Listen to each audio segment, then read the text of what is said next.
Freedom is the oxygen of the soul. You never realize how much freedom you have until it's taken away. Pregnancy, especially the third trimester, is a lesson in surrender, a slow unraveling of control, a realization that the body you once called yours is no longer belongs to you. So before this, I spent my whole life being independent, moving freely at least, and making my own choices. If you watch my video, you know that what I care about most is freedom and independence. I have such a strong urge to be mentally free, strong and self-reliant, never trapped by anything, anyone, or any place. There's nothing I want more than to be free. And now, I can't even tie my shoes, being trapped inside of my own body, unable to do anything to change it, unable to escape, only forced to endure, made me furious. But then, I ask myself, why am I so angry? I mean, I have a baby on the way, everyone around me cares for me, I should be happy, right? I should feel grateful. So why can't I just be satisfied? Why can't I be happy just shopping online, filling my house with beautiful things? Why can't I be happy scrolling through social media, laughing at the funny clips? And why can't I be happy just having security, a stable life, a home, and a family? Because the truth is, I want more. I want something deeper. And this isn't just about me or my pregnancy.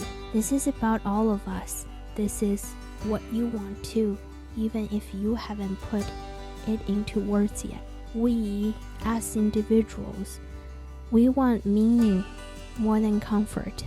People think they want security, stability, and ease until they get them.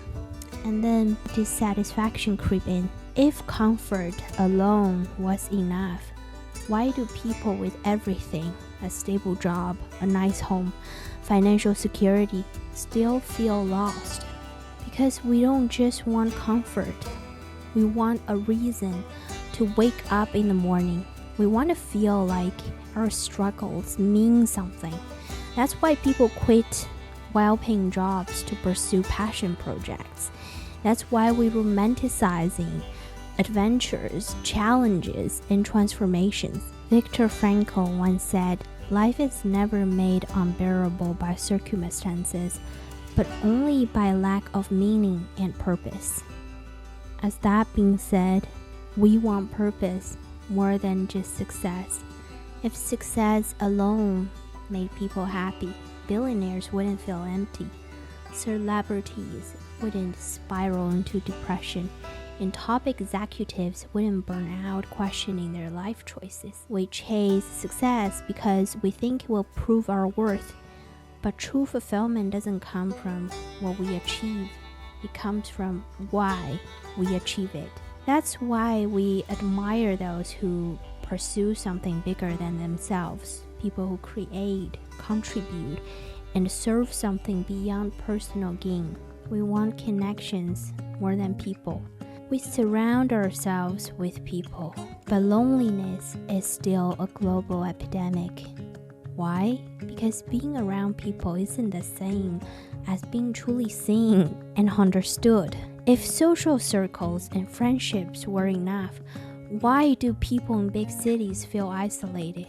Why do influencers with millions of followers still feel alone? Because we don't just want to be around others. We want depth, authenticity, and resonance. We want conversations that ignite our souls, relationships that challenge and inspire us, and bonds that go beyond convenience. We want growth more than possessions. We think we want more things, money, luxury, status, but possessions don't fill an internal void. That's why people keep upgrading their lifestyles, yet still feel unsatisfied. Because deep down, we don't just want to accumulate. We want to evolve. We want to grow, to understand ourselves, to expand beyond what we were yesterday. That's why people climb mountains, write books, learn skills, and push themselves beyond their limits, not because they need to, but because stagnation feels like death. My physical limitations, this body that gets tired too quickly, the weight I carry, the walls that keep me inside, makes me wonder what freedom truly is. I used to think freedom meant doing whatever I wanted, whenever I wanted. That freedom was movement, the ability to travel to new places, to chase every impulse, to live without restraint. But now, I see that true freedom isn't about the absence of limitations. It's about finding meaning within them. If a river had no banks, it wouldn't flow. It would scatter into nothingness.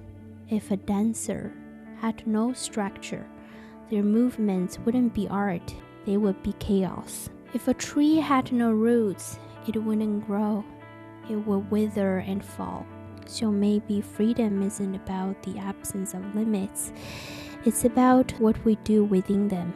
True freedom isn't the power to escape. It's the ability to find meaning wherever you are. We think we want unlimited choices, but choices without purpose are overwhelming. We think we want to move freely, but movement without direction is aimless. We think we want independence, but without deep connections, we feel lost. Real freedom is not running away. It's understanding why you were running in the first place.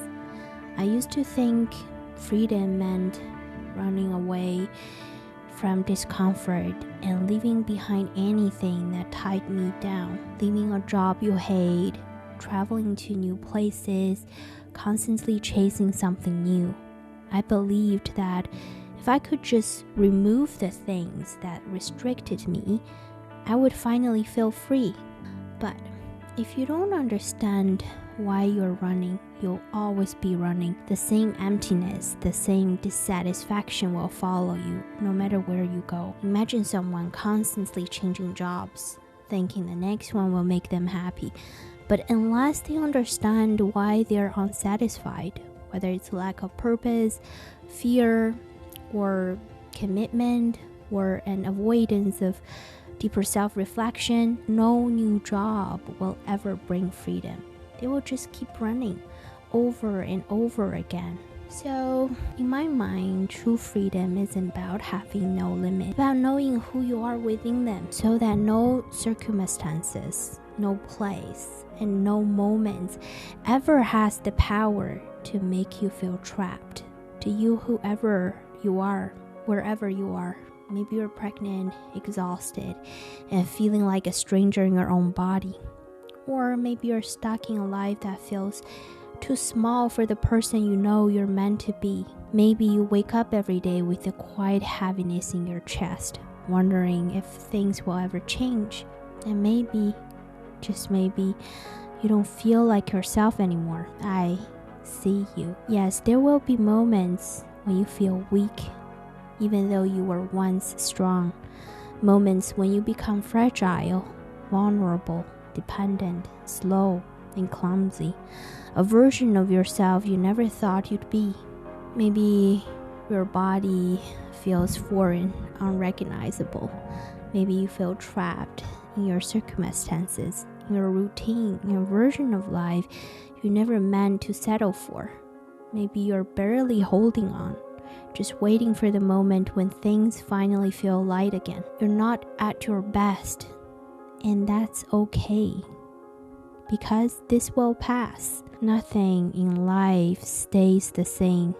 Not the pain, not the struggle, not even this version of you that feels lost right now. And when this chapter ends, because it will end, you will emerge stronger, wiser, and more powerful than before, a brand new you. Because before something new can be born, something old must fall away. The deepest truths don't come when life is easy. They come when we're forced to stop, to listen, to surrender.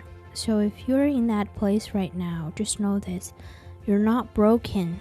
You're becoming. And maybe that's what real growth looks like. Not in the grand, victorious moment, but in the quiet, unbearable stillness where we finally meet ourselves. So take a breath. Let yourself sit in this stillness, because when the dust settles, you won't just return to who you were. You will rise as someone entirely new. Thank you so much for watching. That's everything for today.